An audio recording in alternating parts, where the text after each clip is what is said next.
Eu sou a Ana e este é o Educação Financeira para a Vida, o seu podcast sobre finanças e espiritualidade.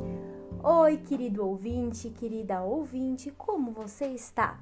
Espero que esteja bem, curtindo este dia maravilhoso.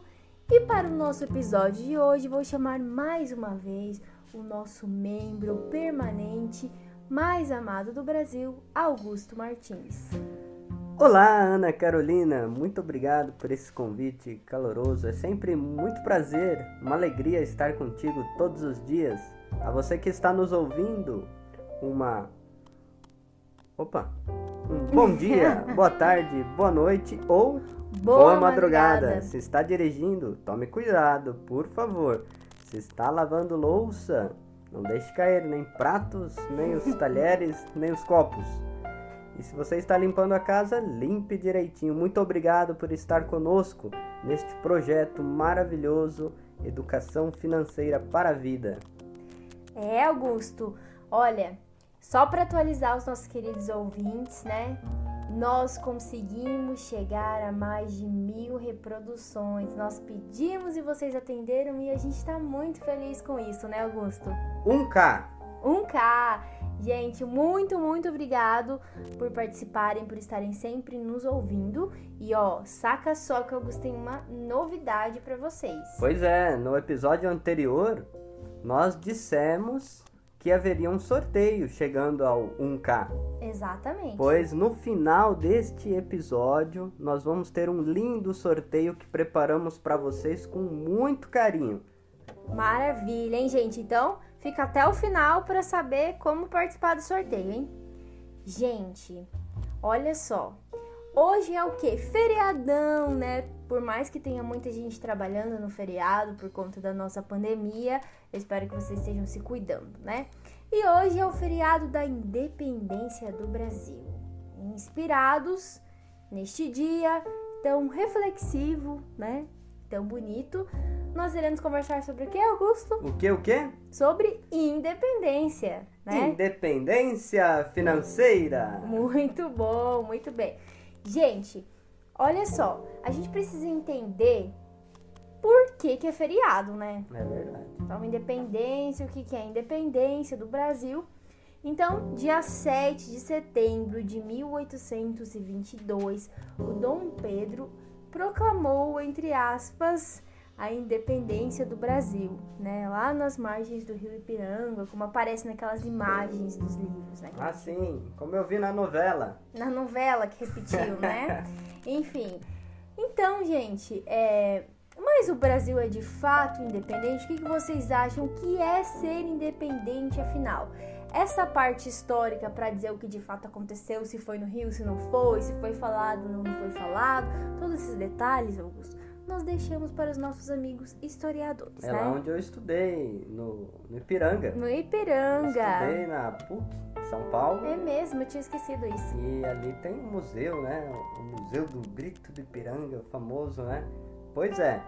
Convidamos aí os nossos amigos historiadores, sociólogos a pensarem sobre essa questão, né? A nós cabe uma reflexão aqui no podcast sobre questionar o que é independência. Exatamente, né? E qual é o tipo de independência que a gente vive no Brasil, né? Para quem estuda economia, a gente falou muito do Celso Furtado durante este mês, né? E nos meses passados também, que esse ano completaria 100 anos se estivesse vivo. Ele se debruçou muito nesses estudos da formação econômica do Brasil e como a gente ainda é dependente economicamente. Tem várias obras que dá pra gente entender este período, né, da independência, o porquê, as consequências econômicas. Um deles é a formação econômica do Brasil, do Celso Furtado, que você acabou de citar, mas tem tantos outros, né, Ana? Com certeza, né, gente? Mas isso é tema para um outro dia, esse não é o tema de hoje, gente. Bem, falar de independência, Ana Carolina, eu me lembro de uma música. Música? Que Esta música? daqui.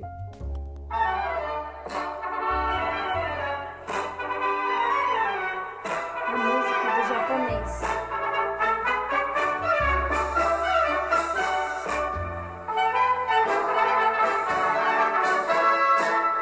Japonês da pátria, filhos, vergonha.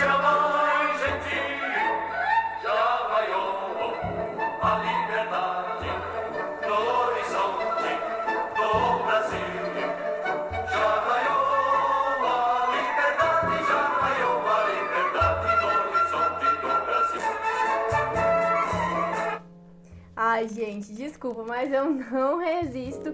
Quem, assim como eu, na infância achava que era japonês no começo da música, comenta, tá? Eu achava até hoje. Eu li a letra aqui, já podeis da pátria, filhos, ver contente a mãe gentil. E por quê?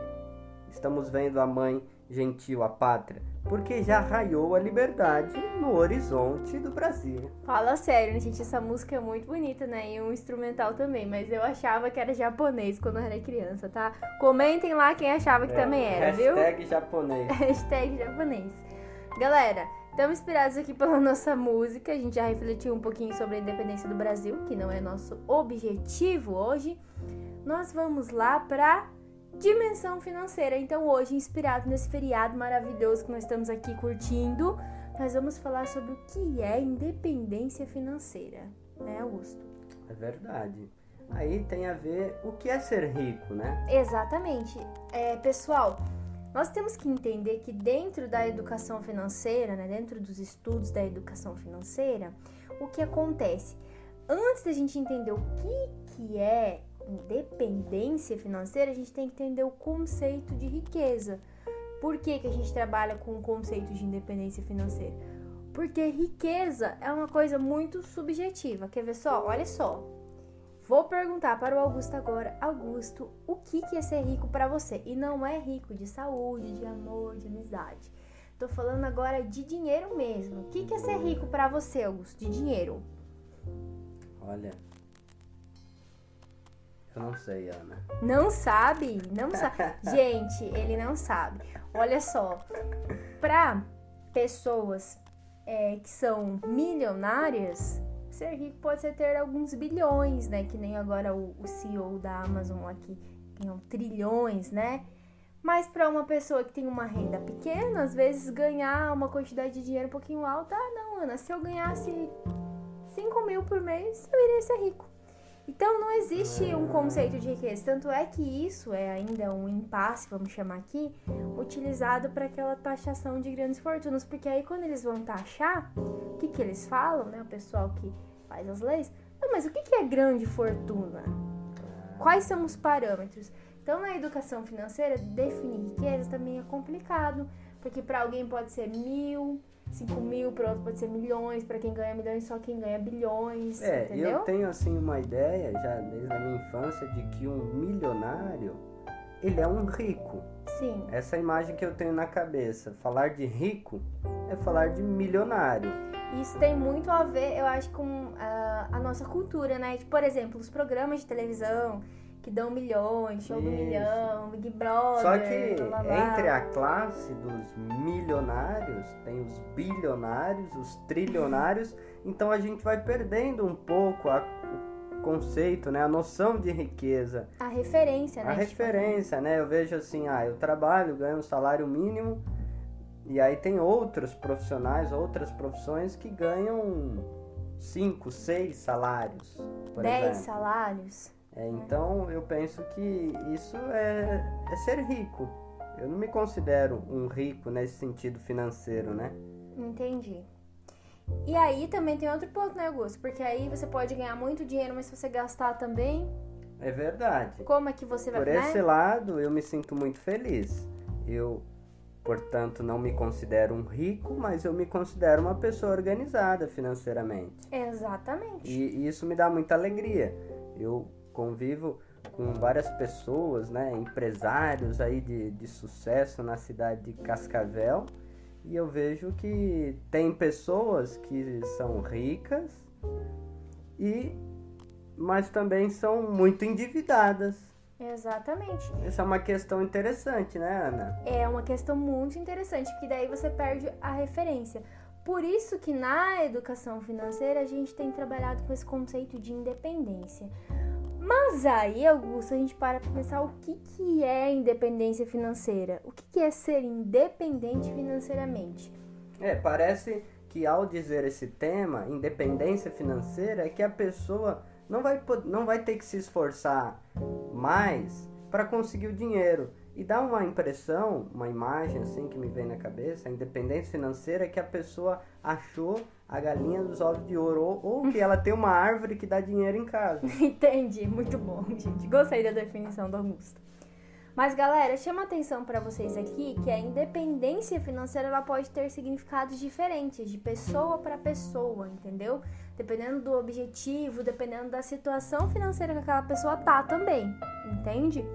Para algumas pessoas, é quando você tem dinheiro investido e o rendimento do seu investimento é maior ao que você gasta. Então, você ganha mais dos seus investimentos do que o valor das suas contas. Então, a pessoa se considera independente financeiramente. Tá. Para outras pessoas, Augusto, ter liberdade é você poder comprar o que eu quiser. Quanta gente eu já escutei nos acompanhamentos, nos cursos, na assessoria, assim, ó. Ana, meu sonho é ir no mercado e comprar tudo que eu quero sem olhar o preço, sabe? Nossa. E comprar vinho, chocolate, carne e não olhar o preço das coisas, entende? Então tem gente que acha que isso que é independência financeira, sabe? E aí, tem gente que também entende a independência financeira como aquela pessoa que trabalha por opção. Então ela chegou em um momento da vida dela que ela tem um rendimento, né, alto, investimentos, e ela vai trabalhar porque ela quer. Então ela vai se aposentar por opção, entendeu? Entendi. Ou não, né? Ou eu poderia me aposentar hoje, porque eu tenho renda, mas eu vou continuar trabalhando com o que eu gosto, porque eu amo, porque eu sou feliz e coisas do gênero, né, Augusto? Entendi. Só que aí, gente, o que acontece? O conceito de independência financeira, ele pode ser enxergado com uma lupinha um pouquinho maior, que é algo mais significativo para nossa vida, que é a liberdade, né? Então, liberdade não só para a pessoa fazer o que ela quiser com o dinheiro, mas para ela poder se mover, viajar, né? Para realizar os seus projetos, para fazer realizações de consumo, outros tipos de sonho. Liberdade para fazer só o que proporciona felicidade, né? Você faz o que você gosta e se sente bem sabendo que você não vai perder isso no futuro. Então, para muitas pessoas, isso é ser independente financeiramente. Vale a gente destacar aqui, Ana Carolina, que a independência financeira é uma caminhada de escolha e organização e planejamento que a pessoa ou a família vai caminhando para isso, né? Não é algo que cai do nada, assim, do céu. Não. E é algo que a gente tem tem levantado entre os educadores financeiros essa questão, porque às vezes a educação financeira é compreendida de uma maneira errada. Assim, é só para ser rico, mas o que é ser rico? E não é só isso, tá? Por exemplo, a gente sabe que o Brasil ele vive uma realidade que carece muito de educação financeira. E hoje, mais profundamente, a gente está passando por uma situação de crise com a pandemia, desemprego como se nunca viu antes, né? Endividamento das famílias, muitas famílias estão endividadas, então fica um paradoxo. Como que a pessoa chega, o educador financeiro vai chegar, ou a gente no projeto falar, olha gente, vocês têm que alcançar a independência financeira de vocês, que é você viver de investimentos e trabalhar se quiser. A gente tem que entender que o Brasil vive uma realidade que a independência financeira para uma família pode ser simplesmente conseguir um emprego. É verdade. E não ter dívidas. A pessoa pode se considerar que vive ali a independência financeira numa família, no seio de uma família, de um pai de família, da mãe de família, de trabalhadores, né? Não tendo dívida. E esse tema é muito interessante, Ana, você dizer, esse mundo paradoxal que a gente vive aqui no Brasil, cheio de desigualdades, que a pandemia veio como que descortinar essa triste realidade que assola o nosso povo, são as pirâmides financeiras. Sim, gente. Porque tem gente que acha que independência financeira é eu entrar numa pirâmide e ganhar muito dinheiro. Que é outra coisa que tá, de novo, gente, muito em alta. Porque em momentos como esse, tem os aproveitadores que se utilizam de pirâmides financeiras, da dificuldade das pessoas pra, né, fazer com que você entre numa pirâmide. Essa semana, inclusive, eu estava vendo no Twitter uma pirâmide financeira disfarçada de feminismo, Augusto. Olha só! É assim, é uma rede, diz que é, né, gente, uma rede de proteção com uma fala de feminismo, sororidade, empoderamento, e busca principalmente mulheres em situação de endividamento, mãe solo, que se fala, mulheres que estão perdendo o emprego, sabe? Que sofrem violência doméstica. Aí, gente, o que acontece? Eles falam assim, não, você entra aqui pra realizar o seu sonho, nós somos uma rede de mulheres, e aí pra entrar você tem que pagar 5 mil reais. Nós vamos te proteger.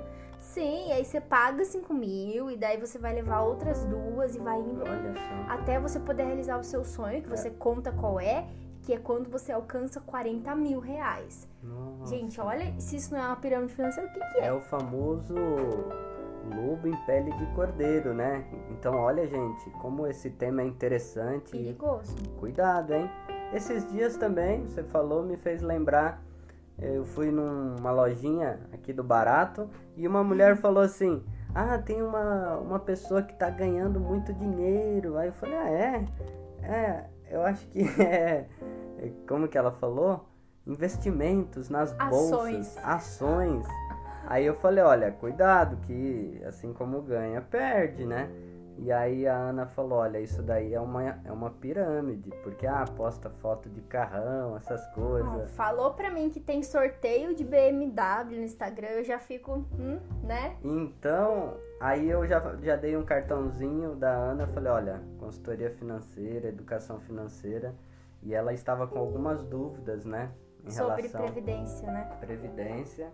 E achando que, não, eu já sou velha, não dá pra mim. E ela tinha 41 anos. 40 anos, gente.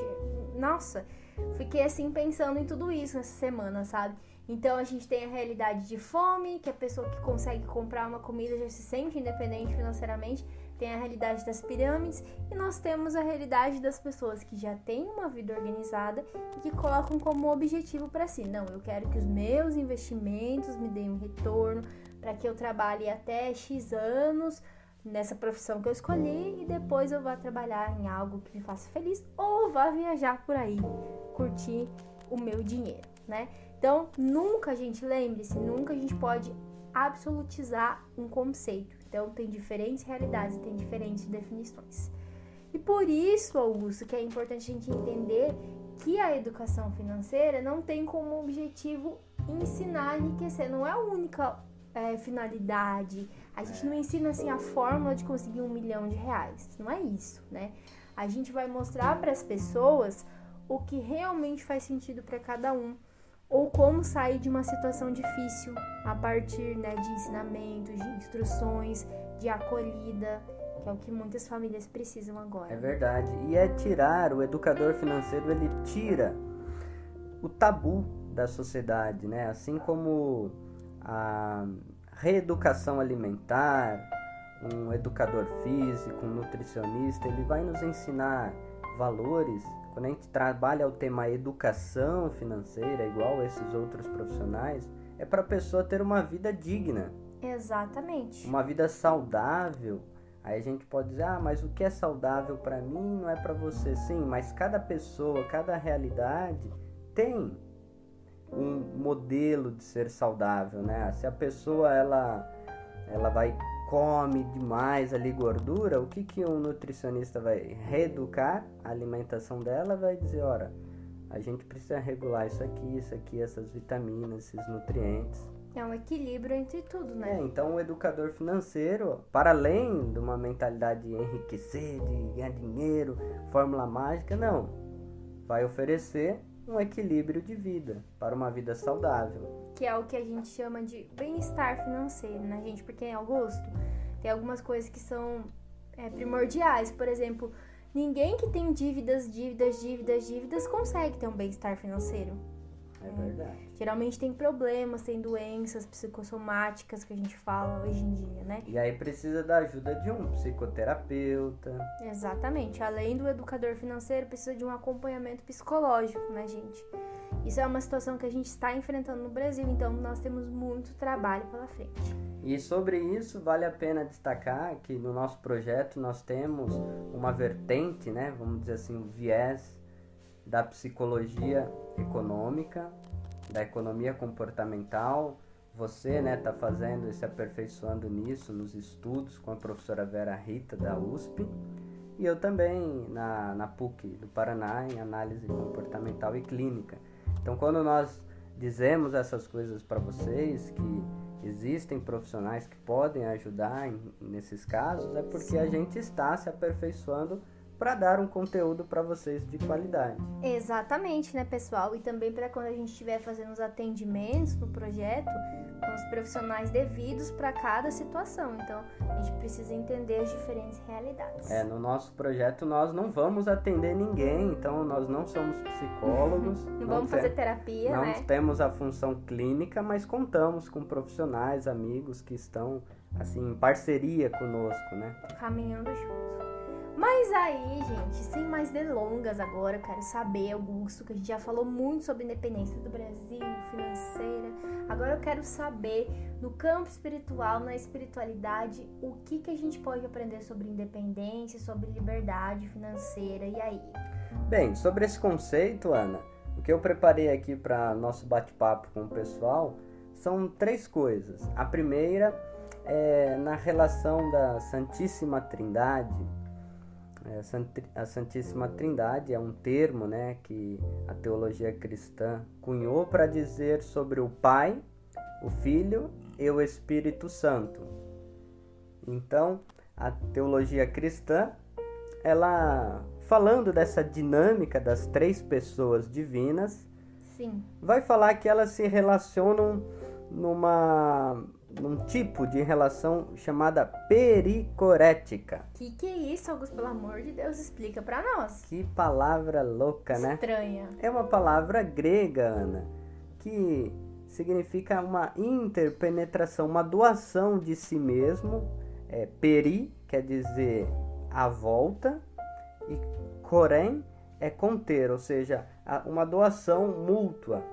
Para ilustrar isso, tem vários teólogos que falaram sobre isso, desde lá do início do cristianismo, com Gregório Nazianzeno, João Damasceno, e outros atuais, como Jürgen Moltmann. Eles vão dizer o seguinte: o Pai se doa ao Filho pelo Espírito Santo. Sim. E o Filho se doa ao Pai, e o Espírito Santo se doa ao Filho pelo Pai. E por sua vez o Filho se doa ao Pai pelo Espírito Santo. Essa confusão, às vezes, de palavras pode ser ilustrada, Ana, por uma imagem muito, muito bonita, que é a valsa. É uma dança. Isso, uma dança. Como que é a valsa? A valsa é assim: 1, 2, 3, 1, 2, 3, 1, 2, 3. Então, a gente brinca e diz assim, lembra até uma professora da teologia, a valsa pericorética, Deus se move, né? A valsa são 3 tempos, 1, 2, 3, e você faz um único movimento. Sim. 1, 2, 3. Vai para um lado, 1, vai para o 2, outro. 3. Então, esse único movimento na valsa é Deus, assim como ele age entre si e para conosco. Então, nessa doação total e integral, de um para com o outro e para com toda a humanidade. Então, essa relação tem a ver com o conceito de independência e de interdependência. Certo. Aonde um não está isolado do outro, mas um está se doando ao outro sem deixar de ser aquilo que é. Não é uma dependência negativa, né? Que nem a dependência, por exemplo, que a pessoa fica com juros, aí ela fica dependente do dinheiro pagando juros, pagando dívidas, né? É verdade. Não é essa relação, é Não, diferente. não é uma dependência que escraviza. Sim. É uma interdependência de doação livre. É um coletivo. Isso. Para ilustrar isso, um teólogo brasileiro, Leonardo Boff, ele escreveu um livro na década de 90, chamado A Santíssima Trindade é a Melhor Comunidade. Que lindo! Quando nós perdemos essa noção do Pai, né, que se doa ao Filho, no Espírito Santo, a gente vai transformando a religiosidade em algo muito rígido, duro, ou em algo assim de oba-oba, de sentimentalismo barato. Então a dinâmica trinitária, como a gente diz assim na teologia, ela nos coloca num equilíbrio.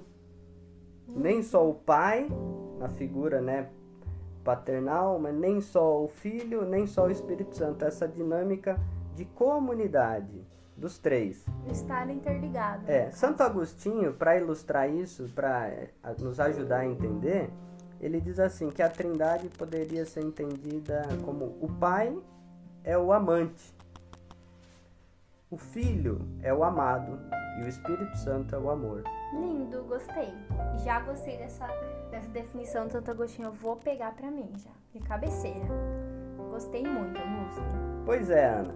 Então, falando de interdependência, de liberdade, eu preparei outras duas citações. Uma é dos Atos dos Apóstolos, capítulo 17, versículo 28, onde Paulo está em Atenas, no Areópago, ou seja, no lugar do debate, onde ocorria aquelas debates dos filósofos. Juro que eu não sabia disso. E Paulo, ele vai discursar sobre o Deus de Nosso Senhor Jesus Cristo. Tinha um altarzinho lá no Areópago que estava dizendo assim, ao Deus desconhecido. E ele vai falar que esse Deus desconhecido é o Deus que criou todas as coisas, Pai de Nosso Senhor Jesus Cristo. E ele usa uma expressão muito bonita. Nele vivemos, nos movemos e somos. Ou seja, aqui nós estamos trazendo um conceito de dependência de Deus, que é um conceito mais positivo, de interdependência. Nós estamos interdependentes, assim como uma planta depende da água e depende do sol, e como nós também. Nós dependemos do sol. Como São Francisco disse, tudo está interligado, nós somos irmãos e irmãs. Então é nesse sentido, Augusto, que as coisas, digamos, os atos têm consequências porque tudo está interligado, consequência positiva ou negativa. É verdade. Ou seja, a gente tem que ter cuidado com a nossa casa comum, né? Cuidado com a natureza, com os nossos irmãos, com os animais, tudo mais, porque tá tudo em essa dependência. Isso. Que a gente tem eu falo de ecossistema, né? A gente não vive sem água, não vive sem sol, Isso. sem alimento. É uma ecologia integral. E para finalizar, falando de independência do Brasil, eu retomo aqui a carta de Paulo também aos Gálatas, que diz assim, para a liberdade que Cristo nos libertou. Eu gosto. Portanto, permanecei firmes, não vos submetais novamente ao jugo da escravidão. O ser humano não foi feito para a escravidão, para a dependência, para a submissão. Isso, diversos autores na história da humanidade vão dizer. O último aqui que eu me recordo, assim, de cabeça, Jürgen Habermas, que diz da autoemancipação da pessoa humana. Legal isso. Isso tem a ver com independência financeira, né? Isso. E até essa passagem da carta de Paulo, que eu gosto muito, acho uma das minhas favoritas, para a liberdade que Cristo nos libertou, ele fala o quê? Olha, a gente nasceu para ser livre, então livre de qualquer amarra, né? E muitas pessoas, infelizmente, passam momentos da vida em que o dinheiro domina o que ela faz, e ela não é ela que domina o dinheiro. Então ela vive naquele círculo vicioso de pagar boletos, de dívidas, né? É verdade. E não consegue sair dessa situação. Aí fica dependente financeiramente. Você acredita, Ana, que uma paroquiana de um professor meu da PUC um dia chegou para ele e falou assim: professor, o padre, por que Deus nos fez livre? Ele poderia nos ter feito escravos, fantoches. Seria muito mais fácil para nós seguir a sua vontade. Fazer o que ele quer, se ele tivesse um domínio, vamos dizer. E então ele disse assim, retomando Gálatas, para a liberdade que Cristo nos libertou. Ou seja, Deus quer filhos e filhas livres no amor. E felizes, né? E felizes. Então, não poderia ser Deus se ele fosse um dominador, controlador, opressor. Entendi, muito lindo. Isso pra mim é é lema de vida, sabe, Augusto? E o que mais que a gente tem aqui pra falar sobre esse assunto que eu tô adorando hoje, tô amando. E só pra finalizar isso, Tomás de Aquino vai dizer: Deus pode tudo, ele é onipotente, mas no amor. Fora da lógica do amor, da liberdade, Deus não pode nada. Entendi. Muito bom, muito bom. E isso ele mostrou em Jesus Cristo, né? Bem, para finalizar esse tema, falando de 7 de setembro, a gente se recorda do grito dos excluídos. Como esquecer, né, gente? São essas manifestações populares que ocorrem no Brasil desde 95, né, Augusto? E sempre são nessa Semana da Pátria, né? Ou no Dia da Independência somente tem alguma ação maior, uma caminhada, né? E qual que é o tema deste ano, Ana? Ai, eu não sei, gente, esse ano tô perdida por causa da pandemia. É o 26º Grito dos Excluídos. Qual que é o tema? Vida em primeiro lugar. Basta de miséria, preconceito e repressão. Queremos trabalho, terra, teto e participação. Olha que bonito. Nossa, muito bom, hein? Muito bom.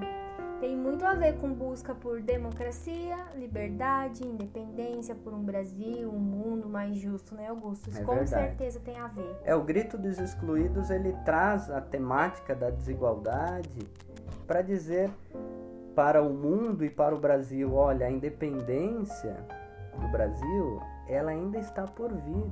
Ela é uma construção a ser conquistada na resistência a uma lógica do lucro acima de tudo. Exatamente, gente. E a gente tem que pensar que como a gente vive nesse sistema que não nos permite fazer as coisas dignamente sem ter um dinheiro, a gente vai alcançar a independência quando nós termos condições de ter uma vida digna. E no Brasil, quantas pessoas hoje nós temos que não tem um teto, não tem o seu trabalho, não tem alimento, ou seja, não tem o mínimo de dignidade ainda para viver. E isso a gente não quer que aconteça, né, gente? O dinheiro tem que vir justamente para quebrar esse ciclo, mudar essas situações e não para perpetuar, não ser usado para perpetuar esse tipo de coisa, né, Augusto? Essa que é a questão que eu vejo. E o grito é dar voz àqueles que não têm voz, aqueles que têm dificuldades de serem escutados, justamente pela opressão, pelo lucro, pela indiferença. Então, fugir dessa lógica do eu e meu lucro, eu e meu prazer e nada mais, ninguém me atrapalha, quem me atrapalhar é meu inimigo. Então essa lógica da competitividade, ela é perversa, Ana. Ela mata uns aos outros, legitima a opressão, justifica a indiferença e a morte de milhares de pessoas. E isso vai contra o que você falou, que é a questão da trindade, né? Que tudo está interligado, que nós dependemos uns dos outros. Então, assim, óbvio que existe, né, competição, mas que é diferente de uma competitividade que mata. Por exemplo, no esporte existe competição, né? É verdade. Mas não é que pra eu ganhar a corrida eu vou ter que derrubar o outro, fazer ele cair, não é isso, né? Que é isso que a gente tá falando aqui, né? Então nós podemos dizer assim, até quando, né? O Grito dos Excluídos vem para dizer até quando nós vamos viver numa dependência doentia do lucro e da ambição, de ter, né, em detrimento da exploração dos outros. Que esse é um tema muito interessante. Sim. Eu tenho em detrimento na exploração dos mais fracos. Então, o Grito dos Excluídos quer dizer, chega, basta disso. E aí, como que a gente vai desejar, Augusto, olhando nessa situação que a gente tá, como que a gente vai desejar ou vai querer, com a educação financeira, como educador financeiro, fazer com que todo mundo, entre aspas, compre essa ideia de independência financeira, sendo que a maior parte da população brasileira não tem o mínimo de dignidade para viver. A gente tem tanta gente aí que não ganha nem um salário mínimo por mês. Então é uma situação que a gente está vendo que deixa a gente bem preocupado. Então, quando a gente enxerga que tem gente com muito dinheiro, baseado na exploração do outro, e a partir daí não permite que o outro tenha independência financeira. Porque como que eu vou ter uma independência financeira se eu não tenho dignidade, se eu não tenho primeiro um trabalho, né? Que a gente tá vivendo desemprego. Se eu não tenho dinheiro para dar alimento para minha família, se eu não tenho um lugar para morar, situações de saneamento básico, né?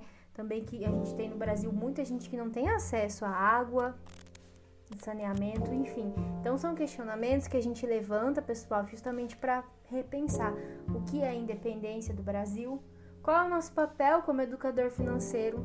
A gente não pode chegar e vender uma ideia pronta, a gente tem que entender a realidade de cada pessoa e entender a realidade dos diferentes Brasis que a gente tem aqui dentro, né, Augusto? Por isso o nosso podcast, Ana, quer fazer aquilo que nos pediu a campanha da fraternidade, inspirado no texto do Bom Samaritano, né? Que é muito bom, inclusive. Que diz: viu, sentiu compaixão e cuidou dele. Tema da campanha deste ano, que era Fraternidade, Vida, Dom e Compromisso. Nós estamos aqui com este projeto para oferecer a vocês um conteúdo de qualidade. Por isso, essa é a nossa contribuição para a transformação desta sociedade. Exatamente, gente. Enquanto a gente não pode estar aí pertinho de vocês, caminhando, fazendo nossas atividades presenciais, a gente está aqui oferecendo o que de melhor a gente tem para vocês e compartilhando, né, Augusto? Então a gente pede o quê? Simplesmente o quê para vocês? Compartilhem nas suas redes sociais, com seus amigos, familiares, no grupo do WhatsApp. Digam para eles o que é um podcast, que tem muita gente que não sabe, né, Augusto? Que é um programa de rádio, né? Diga que a gente reconhece a importância do rádio na nossa vida, na nossa história, e por isso que a gente criou esse canal de comunicação para vocês. Para levar a educação financeira para todos e todas de uma maneira muito simples, de uma linguagem acessível, né? As palavras difíceis aqui, os nomes dos teólogos, o Augusto sempre explica, né? Então, de uma maneira muito simples, para que vocês entendam, para que vocês compreendam e possam aplicar conhecimentos na vida de vocês, né, Augusto? Esses conhecimentos, às vezes, de espiritualidade e finanças, geralmente são passados de maneira muito difícil, complicadas. E o que é pior, que a gente alertou aqui hoje neste episódio, tem gente que usa de maldade argumentos religiosos, financeiros, para enganar as pessoas, tirar vantagem delas. Então nós estamos aqui de maneira gratuita, oferecendo um conteúdo de qualidade para vocês e pedindo para que nos ajudem que se vocês gostaram, envie esse podcast para as pessoas que você conhece e que talvez esse material possa lhes ajudar. Exatamente. Também, se você ficou com alguma dúvida, quer conversar com a gente, quer mandar uma ideia, só mandar aquela mensagem nas nossas redes sociais e a gente responde vocês com muito carinho e com muito amor, né, Augusto? Muito bem. E como dissemos no começo, o sorteio. Ai, meu Deus, gente, tô ansiosíssima. Augusto, vai ser fácil esse sorteio de participar, mas prestem bem atenção. Você apenas que está nos ouvindo, meu querido amigo ouvinte do mundo inteiro, né? Já estamos em 15 países.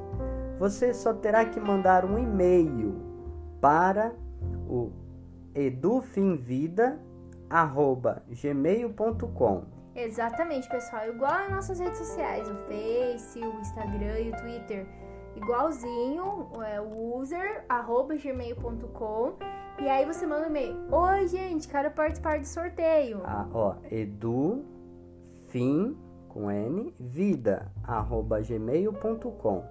Bem, você mandando um e-mail para nós com o seu nome, qual é o país ou a cidade que você está nos ouvindo.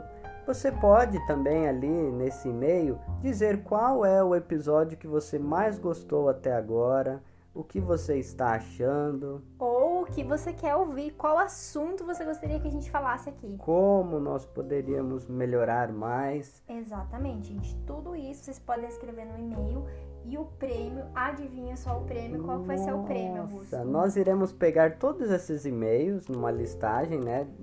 Vai de 0 a 1000, não sei quantas pessoas vão mandar o e-mail para nós, vocês que estão nos ouvindo.